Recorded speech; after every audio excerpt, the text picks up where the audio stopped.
Next disease is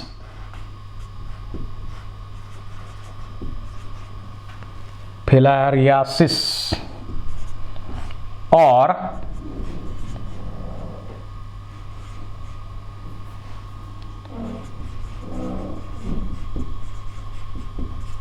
एलेफंटालिस, हत्तीपाव याला आपण म्हणतो. हा डिसीज जो आहे तो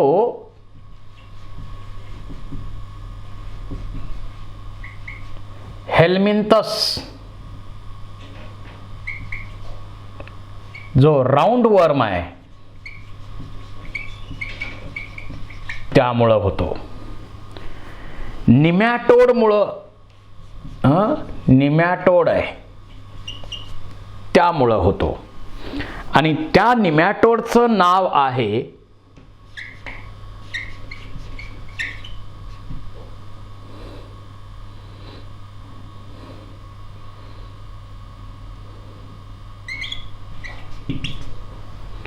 उचरेरिया बॅनक्रॉफ्टी.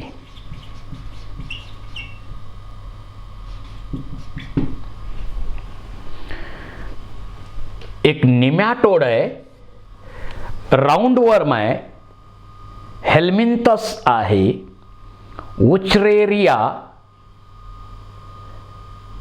बॅनक्रॉफ्टी. या निमॅटोडमुळं हा डिसीज आपल्यामध्ये होतो. तसा रेअर आहे आणि याचे 9 टाइप्स आहेत.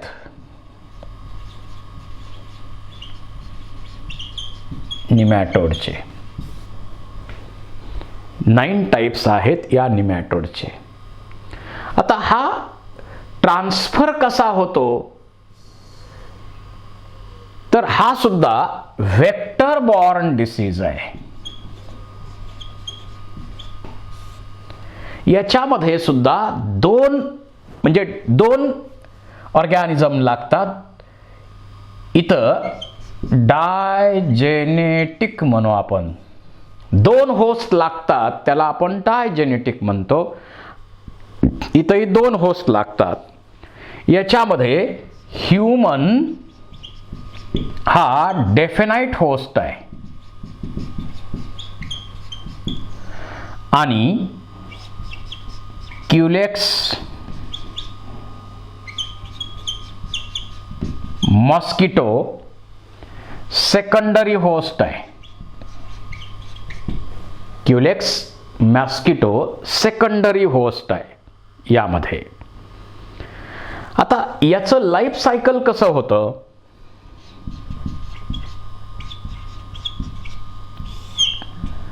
लाईफ सायकल जे लिम्फ नोड्स आहेत ह्यूमनमध्ये,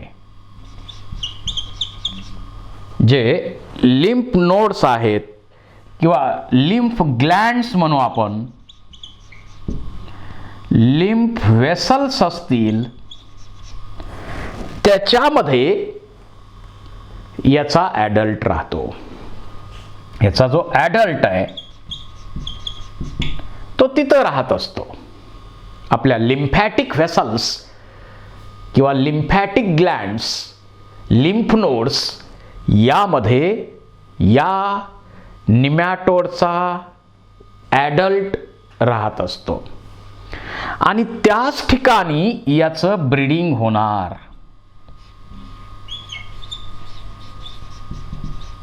त्याच ठिकाणी ब्रीडिंग होतं आणि न्यू लार्वी बनतात. त्या लार्वीचं नाव आहे मायक्रोफिलारी. मायक्रोफिलारी नावाचे नवीन लार्वी त्यामध्ये बनतात. आणि हे जे मायक्रोफिलारी लार्वी आहेत ते आता ब्लड सर्क्युलेशन मध्ये येणार.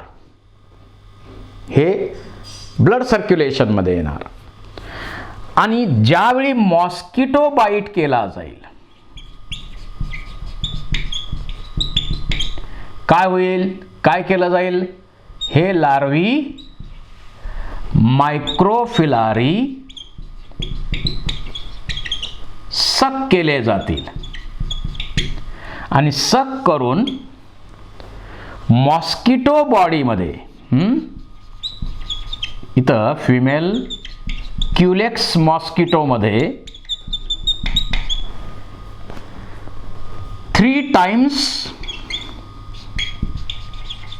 क्युलेक्स मॉस्किटोमध्ये 3 डेव्हलपमेंटच्या stages 3 stages of development are completed in body of female Culex mosquito. आणि त्याची थर्ड स्टेज जी आहे,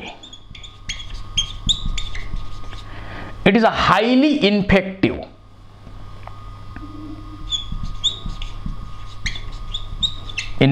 आहे आणि त्या स्टेजला हा मॉस्किटो काय करेल, बाईट करेल आणि हे जे निमॅटोड्स आहेत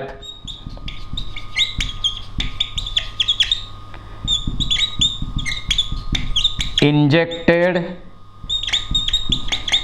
इन ह्युमन आणि पुन्हा ते ज्या लिम्फ वेसल्स आहेत तिकडं मायग्रेट होणार, लिम्फ ग्लँड्स आहेत, लिम्फ नोड्स आहेत, तिथं मायग्रेट होणार आणि पुढच्या डेव्हलपमेंट करून ॲडल्ट होणार आणि ॲडल्टचा रेसिडेन्स तिथंच आहे आणि ते तिथं राहून मग ब्रीडिंग करणार.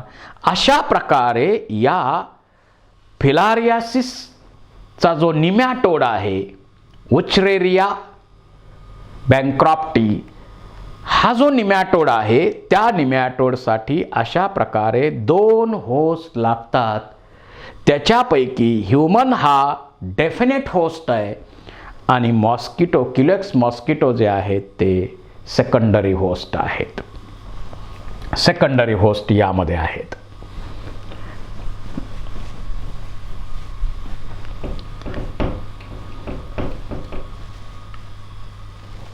सेकंडरी होस्ट आहेत. आता याच्यामध्ये 5 to 10 इयर्स 5 ते 10 वर्ष तसेच राहू शकतात बॉडीमध्ये. लॉंगर पिरियड आहे यांचा. याचे मोड्स ऑफ इन्फेक्शन काय,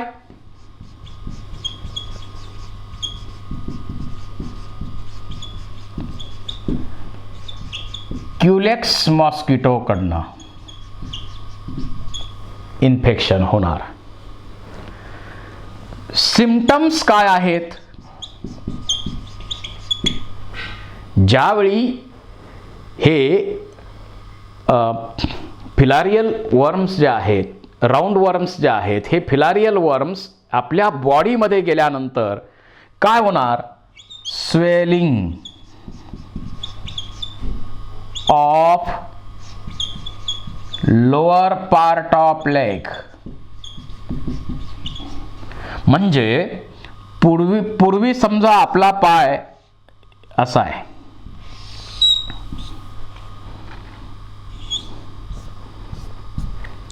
याच्यामध्ये लिम्फॅटिक वेसल समजा अशा आहेत. तर या इन्फेक्शनमुळं होतं काय, तर हा कुठं इन्फेक्शन करतोय, तर lymphatic vessels, lymph nodes, lymphatic glands आणि त्या ठिकाणी त्याचं मल्टिप्लिकेशन होतंय आणि त्याच्यामुळं काय होतंय, तर हा पाय असा मोठा होत राहतो आणि ही लिम्फॅटिक वेसल सुद्धा अशी मोठी होत राहते. That is a enlargement, that is a swelling of lower part of leg as well as swelling of arms. आर्मचं स्वेलिंग होतं, swelling of breast, swelling of scrotum in male,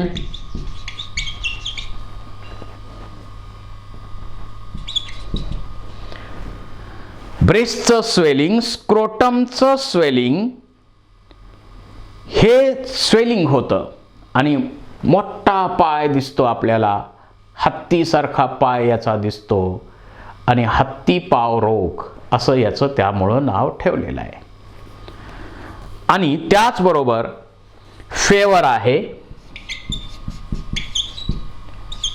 deposition of metabolite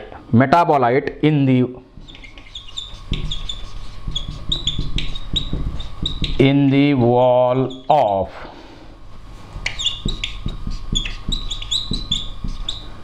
lymphatic vessels. Lymphatic व्हेसल्समध्ये metabolite accumulate होऊ लागतात, जमा होऊ लागतात आणि असा मोठा पाय आपल्याला हत्तीसारखा पाय दिसतो आणि म्हणून त्याला नाव दिलंय एलिफंटालिस. आता याला मॉस्किटोमुळं होणार आहे, वेक्टर बॉर्न आहे, मॉस्किटोमुळं होणारा आजार आहे. त्यामुळं मॉस्किटो संदर्भात ज्या काही प्रिकॉशन्स आपण घ्यायला पाहिजेत, ज्या यापूर्वी आपण मलेरियामध्ये स्टडी केल्यात, त्याच प्रिकॉशन्स सगळ्या ठिकाणी येणार. मलेरिया असो, डेंग्यू असो किंवा हा फिलारियासिस असो, त्यांच्यामध्ये प्रिकॉशन साधारण त्याच आहेत आणि प्रिव्हेंटिव्ह मेजर तेच आहेत. फक्त एक याच्यामध्ये मेडिसिन्स काय आहेत का, ट्रीटमेंट काही याच्यावरती आहे का, ट्रीटमेंट इज अवेलेबल. हेट्राझान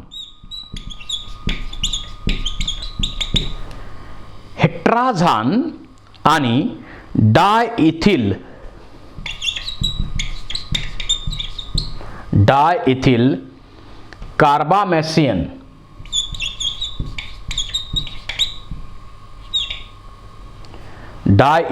कार्बामॅसियन हे काही मेडिसिन्स आपण यावरती देऊन हा प्रॉब्लेम त्याचा मिनिमाइज करायचा प्रयत्न करू शकतो. तर